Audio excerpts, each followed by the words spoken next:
2 दशक के बाद आया वो दिन जब किंग अब्दुल्ला II ने पाकिस्तान की धरती पर रखा कदम। सऊदी के बाद अब जॉर्डन, क्या बदलेगा पाकिस्तान के राजनीतिक और कूटनीतिक समीकरण। नमस्कार, आप देख रहे हैं इंडिया डेली का डिजिटल प्लेटफॉर्म और मैं हूं आपके साथ जिया कौशिक और मैं हूं आपके साथ तान्या त्यागी। पाकिस्तान की राजनीति में आज एक ऐसा दिन दर्ज हो रहा है जिसे आने वाले वर्षों तक याद किया जाएगा, क्योंकि 2 दशक बाद जॉर्डन के किंग अब्दुल्ला II पाकिस्तान की धरती पर कदम रख चुके हैं। यह दौरा ऐसे समय में हो रहा है जब प्रधानमंत्री शहबाज शरीफ सऊदी अरब के साथ रक्षा समझौते के बाद अब एक और मुस्लिम देश के साथ अपनी कूटनीतिक संबंधों को नई दिशा दे रहे हैं। इस यात्रा का पूरा माहौल राजनीतिक, रणनीतिक और क्षेत्रीय समीकरणों से भरा हुआ है, जहां पाकिस्तान ये संदेश देने की कोशिश कर रहा है कि वो बदलते हालात में वो मुस्लिम दुनिया को एक साथ लाने की भूमिका निभाने का इच्छुक है।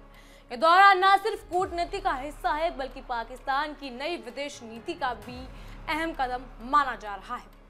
जॉर्डन के किंग अब्दुल्ला II की ये 2 दिवसीय यात्रा पाकिस्तान के लिए कई मायनों में ऐतिहासिक है, क्योंकि 20 वर्षों बाद किसी जॉर्डन सम्राट ने यहां आकर दोनों मुल्कों के रिश्तों को आगे बढ़ाने का फैसला लिया है। प्रधानमंत्री शहबाज शरीफ और राष्ट्रपति आसिम अली जरदारी ने नूर खान एयरबेस पर खुद पहुंचकर जिस तरह उनका स्वागत किया, उसने इस दौरे के महत्व को और बढ़ा दिया।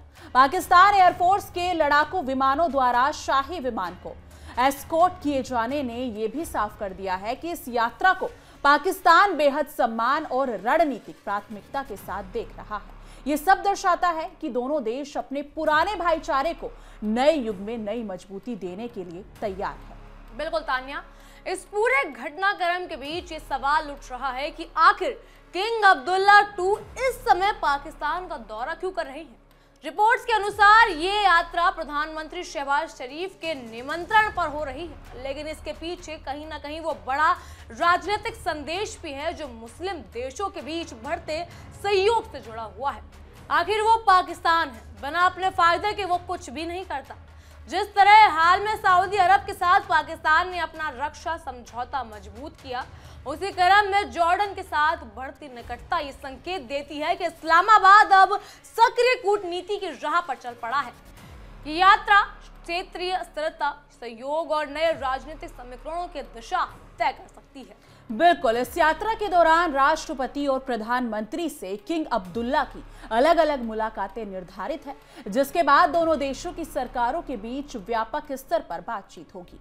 विदेश मंत्रालय ने इसे लंबे समय से चले आ रहे भाईचारे पर आधारित बताया है और कहा है कि अब पाकिस्तान और जॉर्डन राजनीतिक, आर्थिक, सांस्कृतिक और सुरक्षा मामलों में एक अधिक महत्वाकांक्षी मार्ग तय करने की कोशिश कर रहे हैं। राष्ट्रपति भवन में किंग को पाकिस्तान का सर्वोच्च नागरिक सम्मान दिए जाने का कार्यक्रम भी इस बात का संकेत है कि इस्लामाबाद इस रिश्ते को नई ऊंचाई तक ले जाने के लिए प्रतिबद्ध है।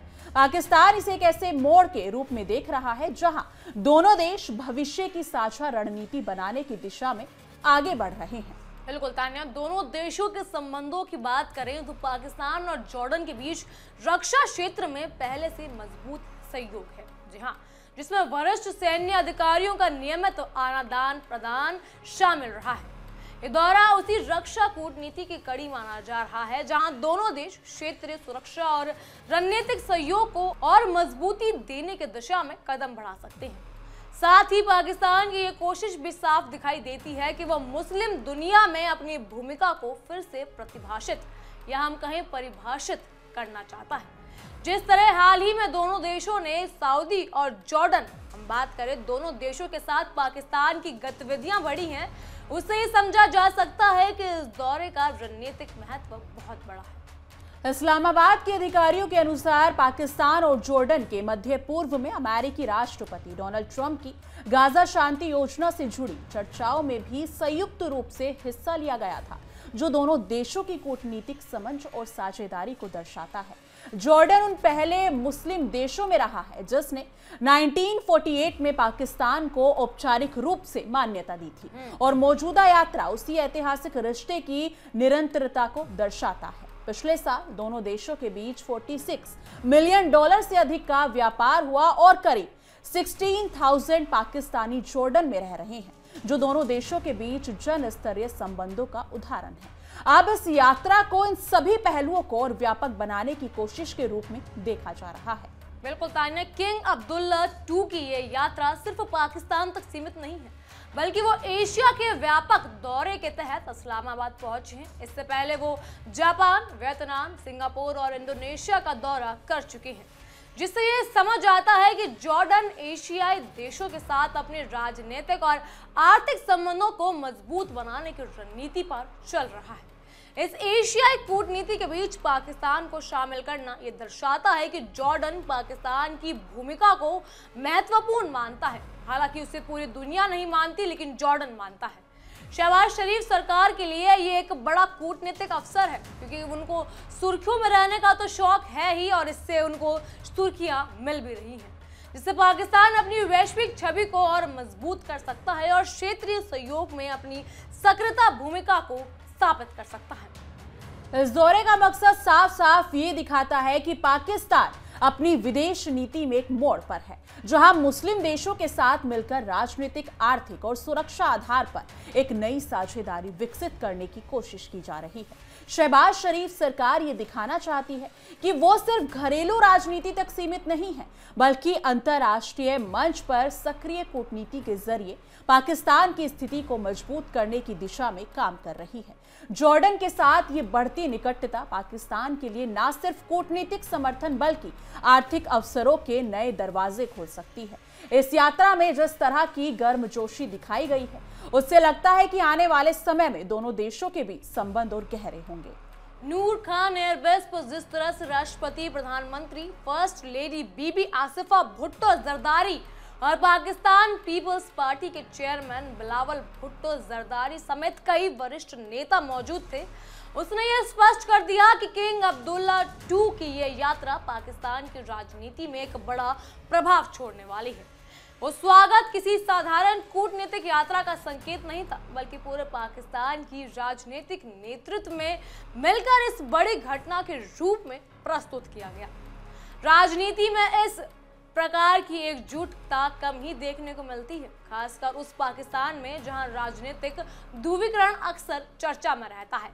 किंग अब्दुल्ला II के साथ आए प्रतिनिधि मंडल में कई महत्वपूर्ण अधिकारी शामिल हैं, जो इस यात्रा को गंभीर बनाते हैं। ये न सिर्फ शिष्टाचार यात्रा है, बल्कि एक ऐसा मंच है जहां व्यापक स्तर पर कूटनीतिक और आर्थिक बातचीत होनी है। दोनों देशों की सरकारों के बीच होने वाली ये बातचीत आने वाले वर्षों की दिशा तय करेगी, और पाकिस्तान इस मौके को भुनाने में कोई कसर नहीं छोड़ने वाला।